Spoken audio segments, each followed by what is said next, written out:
The morning I got the call, I was standing in the parking lot of a Waffle House outside Knoxville, watching a refrigerated trailer back into a loading dock. Old habit. 22 years of watching trucks move will do that to you. You stop seeing vehicles. You start seeing timing, weight distribution, blind spots. You calculate without thinking. My phone buzzed. It was my old supervisor, Ted Vickers. Ted had retired 2 years before I did, or before I was pushed out, depending on how you want to tell the story. He didn't say hello. He just said, "You seeing the news about Cold Stone Freight?" I wasn't, but I pulled it up right there in that parking lot, coffee going cold in my hand, and I read the headline twice, because the first time didn't quite register. That was the moment I felt something I'm not proud of, not satisfaction exactly. More like the specific, hollow feeling of being right about something you desperately wished you'd been wrong about. Let me back up. For 22 years, I was the operations coordinator at Cold Stone Freight Solutions, a mid-sized refrigerated carrier out of Chattanooga, Tennessee. We ran 380 trucks across 19 states, mostly food service, grocery chains, restaurant distributors, a few pharmaceutical cold chain contracts that paid extremely well and required you to know exactly what you were doing.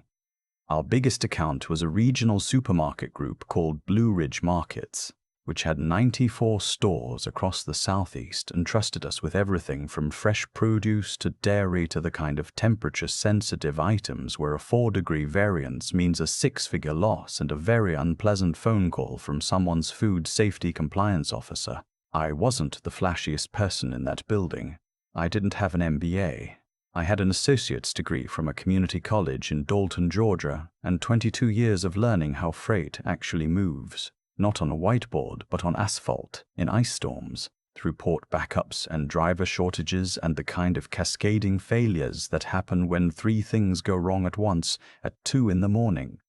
I built Cold Stone's routing and load tracking system from the ground up, not the software itself. We used a commercial TMS for the basics, but the operational logic layered on top of it, the exception protocols.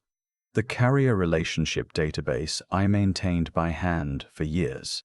The temperature alert thresholds I had calibrated over a decade of trial and error. The contact list for every Blue Ridge receiving dock manager, because knowing that the guy at the Asheville distribution center preferred a text instead of a call at 5 a.m. was the kind of detail that meant the difference between a smooth delivery and a refused load. That system lived mostly in spreadsheets and in my head, which I later understood made it invisible to the people counting things on a balance sheet. The first sign that something was shifting came about 18 months before I left. The company got acquired, not by another carrier, by a private equity group out of Atlanta called Vantage Ridge Capital. They specialized in what their materials called operational transformation in asset-heavy industries, which translated in practice to, we buy things, we cut costs, and we sell them in 4 to 6 years. The acquisition was announced on a Tuesday. By Thursday, there was a new face in the building. His name was Bryson Tate, and he had a business card that said Director of Innovation and Technology Integration. He was 31 years old. He had an MBA from Vanderbilt. His previous experience was 2 years at a supply chain consulting firm and 18 months at a startup that had built AI-powered scheduling software for last-mile delivery. The startup had since pivoted and then folded, but that was apparently not the relevant part of the story. Bryson was pleasant enough, in the way that people are pleasant when they believe they already know more than everyone in the room. He smiled a lot. He used the word ecosystem to describe our trucking operation, which told me something. He talked about decision intelligence and predictive load optimization and dynamic routing at scale, and the senior team nodded along because Vantage Ridge had sent him here and Vantage Ridge now signed their paychecks. He came to my office about a week after he arrived, sat down across from my desk, looked around at the whiteboards and the laminated contact sheets and the handwritten notes pinned to my corkboard and said, "Walk me through how you actually run things." So I did. I walked him through the routing logic, the exception handling, the temperature compliance process, the Blue Ridge relationship, all of it. I was thorough. I answered every question. When I finished, he nodded slowly and said, "This is impressive for what it is, but a lot of this is dependent on one person knowing everything. That's a fragile architecture." I said I'd heard that before, and that's why I'd been asking for a second coordinator for 3 years. He smiled and said, "We're thinking about it differently." 3 weeks later, he called a meeting with me, my direct supervisor, and 2 people from the Vantage Ridge integration team. He presented a deck, 47 slides, I counted, about a platform called NeuralHaul. NeuralHaul was, according to the deck, an AI-powered freight optimization engine that used machine learning to dynamically route loads, predict equipment failures, manage driver schedules, and this was the part that got a little circular, continuously improve its own performance through operational feedback loops. It was built by a company out of Nashville called Meridian Pathway Systems. The CEO of Meridian Pathway Systems, I later found out, had been Bryson's roommate at Vanderbilt. The deck showed projections: 14% reduction in fuel costs, 22% improvement in on-time delivery rates, reduction in coordinator headcount of, and I'm reading this from memory but I'm confident in the number, 68%. I asked how many trucks NeuralHaul had managed in a live deployment. Bryson said their pilot had covered a fleet of 40 vehicles in a regional parcel operation in Kentucky.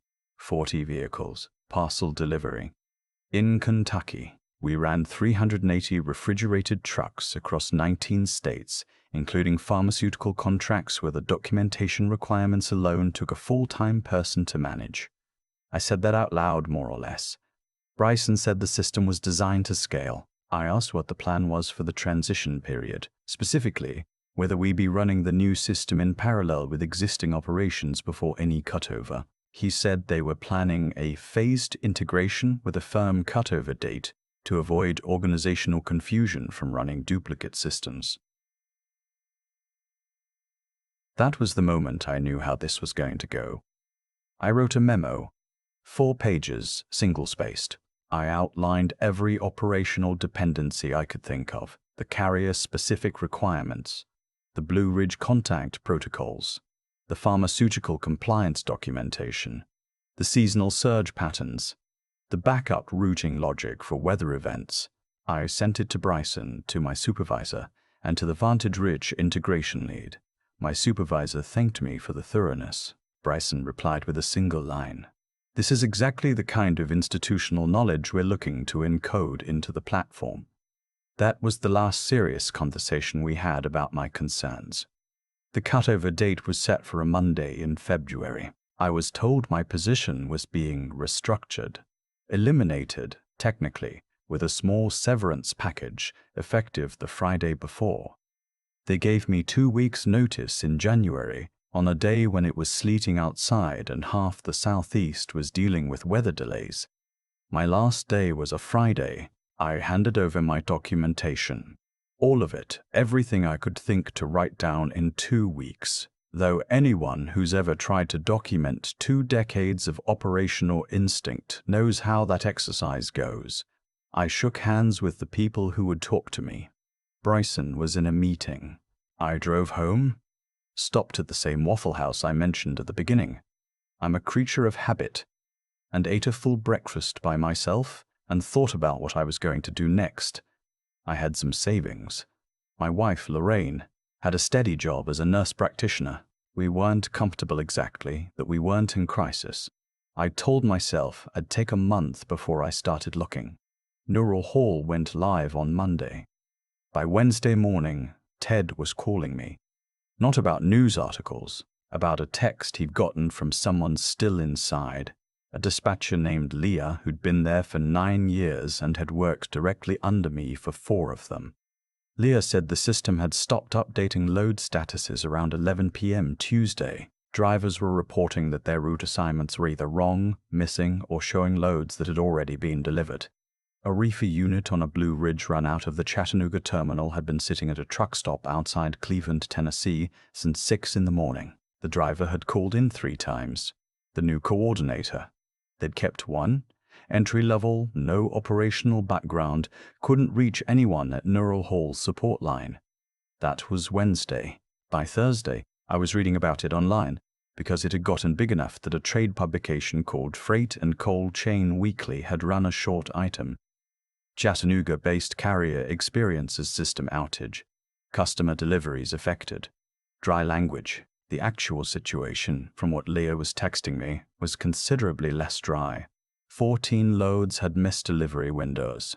3 of those were pharmaceutical, temperature sensitive, documentation critical, the kind that don't just get returned, they get destroyed, and you eat the cost, and then you get a visit from someone with a clipboard. 6 Blue Ridge loads were delayed. 2 of those involved fresh produce that was not going to be fresh much longer if it didn't move. The produce didn't make it. Blue Ridge called that Thursday afternoon. They didn't call Bryson. They called the VP of Operations, a man named Harold Finch, who had been at Coldstone for 11 years and who I had a decent relationship with. Harold called me, which I didn't expect. He said, "I know you don't work here anymore, and I have no right to ask you this." I said, "What's the situation?" He told me. I listened for about 6 minutes without interrupting. Then I said, "The system doesn't know about the Cleveland, Tennessee bypass, does it? It's routing through I-75 North, and there's a weight restriction on the Oudtware interchange that's been there since last spring." I flagged it in the routing notes, and I have the tethered bulletin saved. Harold said, "I don't know what the system knows. It's been down since. Does anyone still have access to the old TMS?" Long pause. "I think Leah has credentials." "Call Leah," I said. "I'll be there in 20 minutes.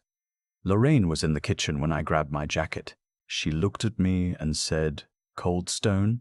I said, "They're in trouble." She said, "Are they paying you?" I said I'd figure that out later, which is not the most financially responsible answer I've ever given, but it was honest. I wasn't going back because I wanted to be right. I want to be clear about that. I've had people ask me since whether I felt vindicated, whether I enjoyed watching the thing fall apart, whether this was some kind of revenge. And the answer is no. Not really. The drivers sitting in truck stops weren't my enemies. The Blue Ridge dock managers waiting on deliveries weren't my enemies. Leah, who was clearly running on no sleep and bad coffee, definitely wasn't my enemies. The produce that was slowly warming up in the back of a trailer outside Murphy, North Carolina, was just produce. It didn't care about office politics. I got to the terminal and Leah met me at the door with a look on her face that I recognized from every bad weather crisis we'd ever managed together. That specific combination of exhausted and resolved. She had the old TMS pulled up on a laptop that someone had dug out of a storage cabinet. We worked for 11 hours straight. I won't pretend it was simple. The old system and the new system had been partially integrated before the cutover, which meant some load records existed in both places and some existed in neither.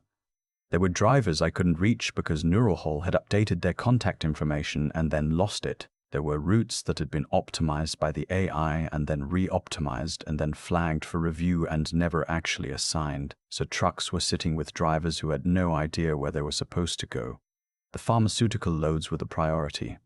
I knew the compliance requirements cold. I walked the new coordinator through the documentation by phone. We got 2 of the 3 rerouted with carriers I had relationships with. I still had my personal contact list on my phone. Because it was mine, I'd built it, and no one had thought to ask for it.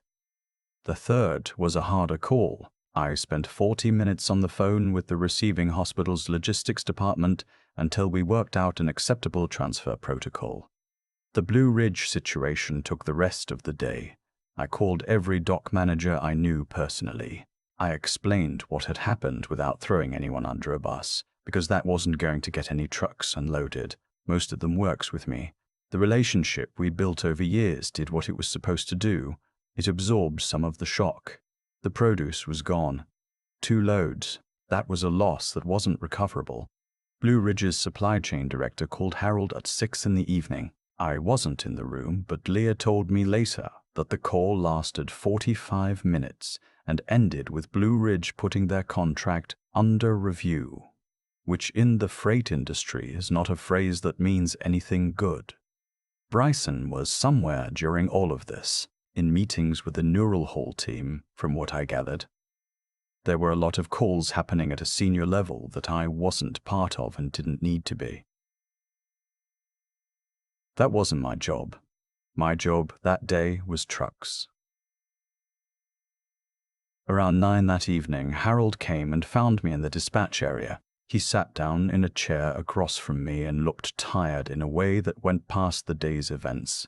He said, "I want to ask you something and I want you to be honest with me." I said, "Okay." He said, "Could this have been avoided? Not the system choice. I know you didn't agree with that. But once the decision was made, could it have been handled better?" I thought about it for a few seconds. I said if they'd run NeuralHaul in parallel for 6 months, just alongside the existing system, not replacing it, the AI would have learned the actual routing conditions, the carrier relationships, the exception patterns. By the time they cut over, it would have known about the Ultor interchange and the Murphy bypass, and the fact that the Cleveland receiver won't accept deliveries before 7 a.m. on Thursdays. Instead, they did a cold start on a Monday in February with 380 ATSs and no institutional context. That's not an AI problem. That's an implementation problem.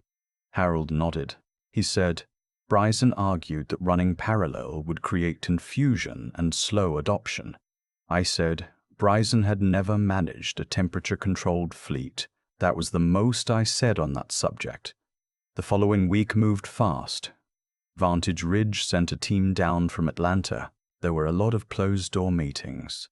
Blue Ridge extended their contract review, which in practice meant they kept running with us while they evaluated alternatives, which was better than the alternative, but not exactly a vote of confidence. The pharmaceutical accounts required formal incident reports and corrective action plans, which took weeks and involved a compliance consultant who cost more per hour than I used to make per day. Bryson left the company about 3 weeks after the outage. The announcement called it a mutual decision to part ways as the company evaluates its technology integration roadmap.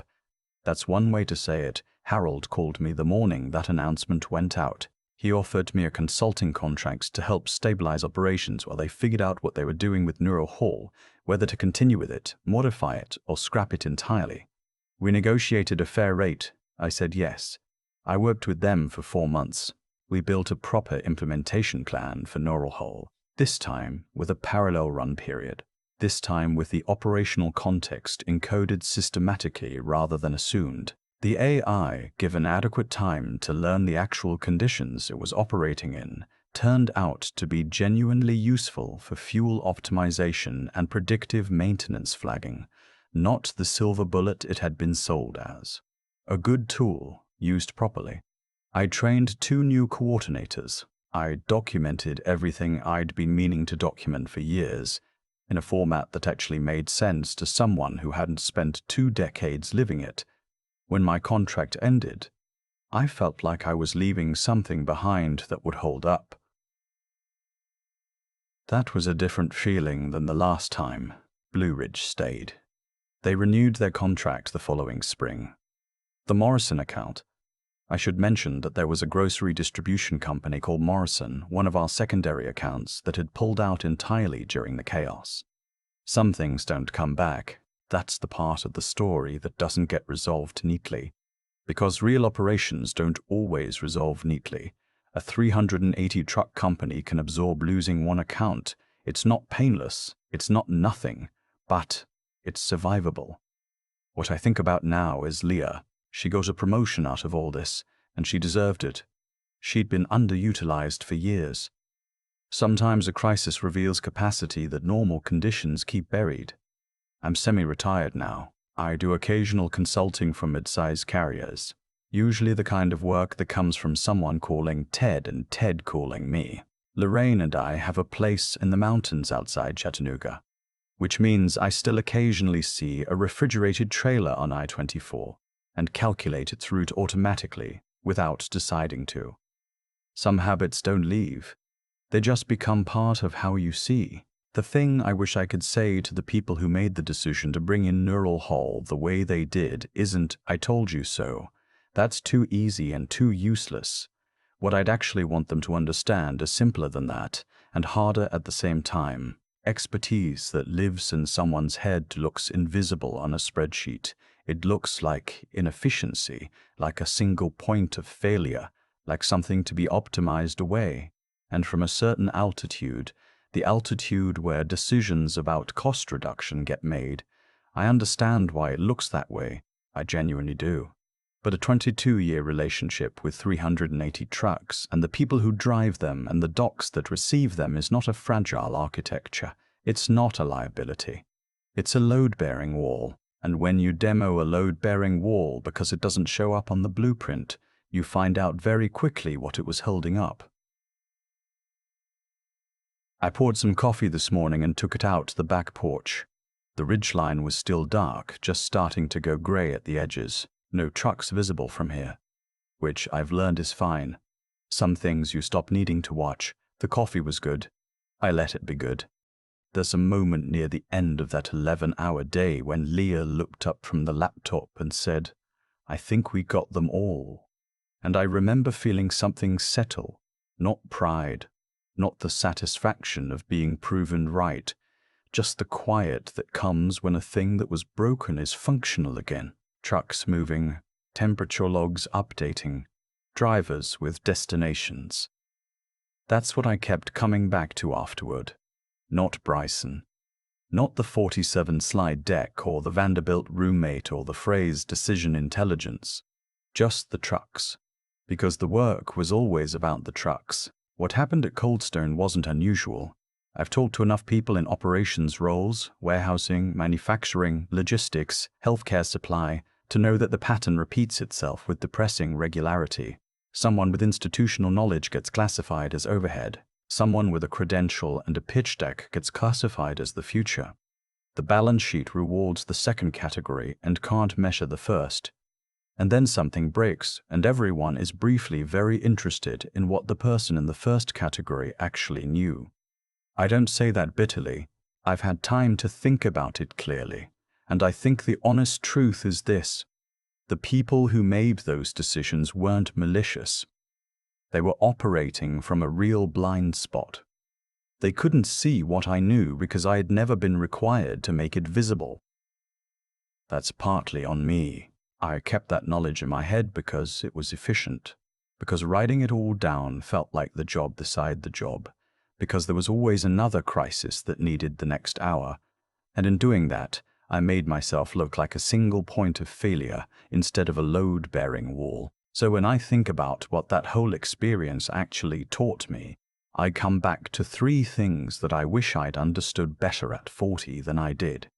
The first is about integrity in the unglamorous work. Leah showed up that Wednesday with credentials she'd kept current and institutional knowledge she'd maintained through pure personal commitment, even though nobody was watching, even though it wasn't in her job description. That's a kind of honesty about who you are and what you owe the people depending on you that doesn't come from a policy manual. You either have it or you don't. She had it. That's why she got the promotion she'd been passed over for twice. The second is about clear thinking under pressure. When Harold called me, I didn't go back to be right. I went back because I could see the problem clearly and I had tools to address it. Clarity under pressure. The ability to separate what matters from what doesn't when everything feels urgent. That's not a credential you earn once. It's a discipline you maintain, quietly through all the years when nothing dramatic is happening. All those routine days I spent keeping the routing logic sharp, learning the bypass restrictions, maintaining the carrier relationships. That was the training. The crisis was just the test. The third is about endurance. Not dramatic, sudden heroism. The kind of endurance that looks like showing up for the 22nd year with the same attention you brought to the first. I'd seen people burn out halfway through careers that long, or coast, or start cutting corners in ways that seemed small until they weren't. The willingness to keep caring about the details, to not let the weight of experience become complacency, That's what actually separates someone who can walk back into a broken operation and stabilize it from someone who can only describe, in retrospect, what went wrong. The coffee on my back porch got cold while I was thinking about all this. That's fine. Cold coffee in the mountains still beats warm coffee in a terminal dispatch room. Most things I've found look better once you've had enough distance to see them whole.